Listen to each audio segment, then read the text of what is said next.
नमस्कार, मैं अभिषेक दुबे। महाराष्ट्र टीवी 24 की देश विदेश की खबरों में आप सभी का स्वागत है। शिवसेना यूवीटी के चीफ उद्धव ठाकरे ने शनिवार को उनका साथ छोड़कर जाने वाले नेताओं को साफ शब्दों में कहा कि चुनाव बाद उनकी पार्टी में वापसी नहीं होगी। उद्धव ने शनिवार को कहा, किसी भी विश्वासघाती को पार्टी में एंट्री नहीं दी जाएगी। एक बार जब 1.5 महीने बाद वो जॉबलेस हो जाएंगे। उद्धव ठाकरे उन नेताओं को विश्वासघाती बुलाते हैं जो 2022 में शिवसेना के विभाजन के बाद एकनाथ शिंदे गुट में शामिल हो गए थे। महाराष्ट्र में इसी साल नवंबर में चुनाव होने वाले हैं। इसको लेकर चुनाव आयोग ने तैयारी शुरू कर दी है। इस बीच उद्धव का दावा है कि शिंदे के नेतृत्व वाली शिवसेना सत्ता से बाहर हो जाएगी। महाराष्ट्र विधानसभा चुनाव से ठीक पहले एकनाथ शिंदे सरकार ने शुक्रवार 4 अक्टूबर को एक हफ्ते के भीतर मंत्रिमंडल की दूसरी बैठक में राज्य के जैन समुदाय के लिए आर्थिक कल्याण निगम बनाने के प्रस्ताव को मंजूरी दे दी है। प्रदेश सरकार ने राज्य के ओलंपिक और पैरा ओलंपिक विजेता खिलाड़ियों के लिए पुरस्कार राशि में संशोधन का भी निर्णय लिया है। महाराष्ट्र के उप मुख्यमंत्री देवेंद्र फडणवीस ने कांग्रेस के पूर्व अध्यक्ष राहुल गांधी पर तंज कसा है। देवेंद्र फडणवीस ने कहा कि राहुल गांधी पढ़ते ही नहीं हैं, उन्हें कोई लिख कर देता है। लोकतंत्र पर फिर सफाई देते हुए कहा, लोकतंत्र को कोई खत्म नहीं कर सकता है। जानकारी दे कि हाल ही में राहुल गांधी ने बीजेपी के संकल्प पत्र को जुमला बताया था और कहा था कि रोजगार और बेरोजगारी मुद्दा उनके संकल्प पत्र से गायब है। इसी को लेकर अब देवेंद्र फडणवीस ने राहुल गांधी पर तंज कसा है। मुख्यमंत्री हेमंत सोरेन ने शुक्रवार को रांची में कांटा टोली बहु बाजार के बीच नवनिर्माण फ्लाईओवर का उद्घाटन किया। इसके साथ ही उन्होंने रोड कनेक्टिविटी बढ़ाने वाली 3,264 करोड़ की 31 योजनाओं का लोकार्पण शिलान्यास भी किया। इसमें रांची में बिरसा चौक, धुर्वा गोल चक्कर 4 लेन स्मार्ट पथ और धनबाद में कांको चौक, विनोद बिहारी चौक, गोल बिल्डिंग 8 लेन रोड प्रमुख है। झारखंड के जमशेदपुर शहर में नवरात्रि से पहले शहर में जितने भी हिंदू दुकानदार हैं, उनकी दुकान पर हिंदू संगठनों द्वारा भगवा झंडा लगाया गया।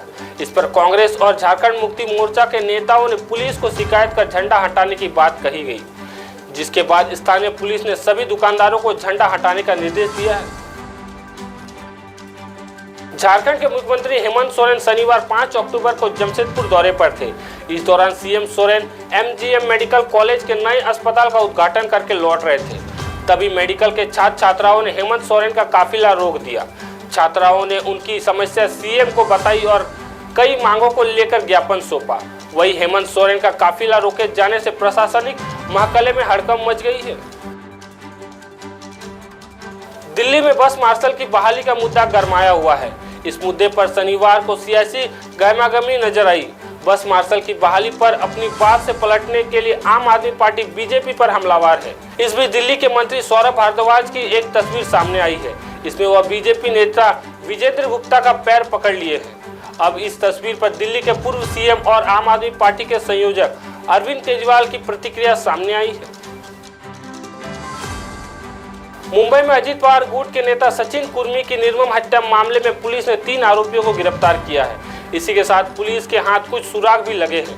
गिरफ्तार किए गए आरोपियों के नाम अनिल उर्फ अन्या काले और विजय उर्फ पापिया काकड़े बताए जा रहे हैं। इस मामले में और भी आरोपी हैं जिनकी पुलिस तलाश कर रही है। हरियाणा के एग्जिट पोल के नतीजे आने पर कांग्रेस के खेमे में खुशी देखी जा रही है। कई बड़े नेताओं की प्रतिक्रिया भी सामने आई है। इस बीच कांग्रेस प्रत्याशी आदित्य सूरजवाला ने दावा किया है कि उनकी पार्टी चुनाव में 70 से ज्यादा सीट जीतेगी। दरअसल एग्जिट पोल के नतीजे में कांग्रेस जीतती तो नजर आ रही है, लेकिन सीटों का आंकड़ा कहीं 45 से 55 तो कहीं 55 से 65 के बीच बताया जा रहा है। महाराष्ट्र में इस साल के आखिर में विधानसभा चुनाव होने के हैं। चुनाव की तारीखों की घोषणा कभी भी हो सकती है। ऐसे में महाविकास आघाड़ी और महायुति में सीट बंटवारे को लेकर मंथन चल रहा है। इस बीच एनसीपी एसपी प्रमुख शरद पवार ने महाराष्ट्र विधानसभा चुनाव को लेकर दावा किया है कि लोग प्रदेश में बदलाव चाहते हैं और यह स्थिति हमारे लिए अनुकूल है। फिलहाल देश विदेश की खबरों में इतना ही। वक्त तो चला एक छोटे से ब्रेक का। ब्रेक के बाद फिर मिलेंगे, तब तक देखते रहे महाराष्ट्र टीवी 24। नमस्कार।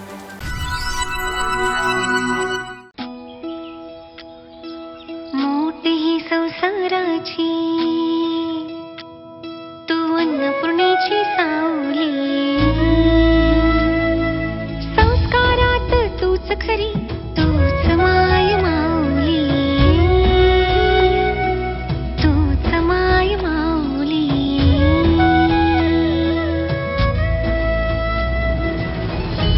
राज्यातील भगिनींच्या सन्मानार्थ महाराष्ट्र शासनाची मुख्यमंत्री माझी लाडकी बहीण योजना.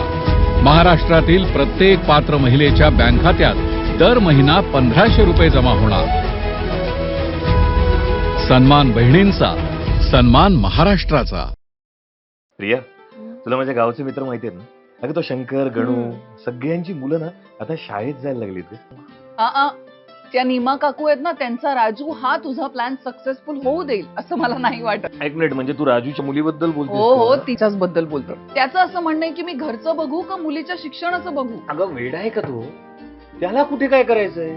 मुलीच्या शिक्षणासाठी मुलगी अगदी 18 वर्षांची होईपर्यंत महाराष्ट्र शासनाच्या लेक लाडकी योजनेमार्फत टप्प्याटप्प्याने शिक्षणासाठी पैसे दिले जाणार आहेत. अरे वा. आता हे ऐकल्यानंतर ना तो राजूच काय, नीमा काकू पण नाव घालते की नाही बघ शाळेत. चला, म्हणजे एकही मुलगी शिक्षणापासून वंचित राहता कामा नये हा तुझा संकल्प तू पूर्ण करणारच.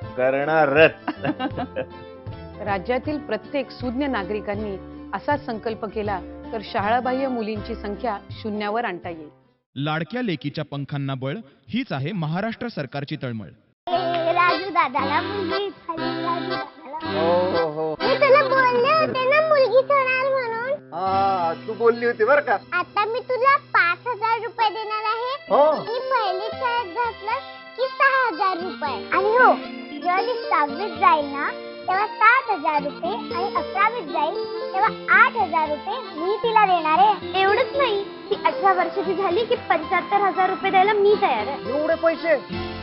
आता तुम्ही सगळे मिळून माझी चेष्टा करताय ना? नाही रे दादा, तुला फक्त जवळपासच्या अंगणवाडीमध्ये जाऊन लेक लाडकी योजनेमध्ये तुझ्या मुलीच्या नावाची नोंदणी करायची. एवढंच करायचं होय. धन्यवाद बर का माझ्या लेकींना. या लहान मुलींप्रमाणेच आपल्या जवळच्या गरजू लोकांना लेक लाडकी योजनेची माहिती देऊयात आणि आपल्या लेकींचे उज्ज्वल भवितव्य घडवण्यासाठी हातभार लावूया. लाडक्या लेकीच्या पंखांना बळ हीच आहे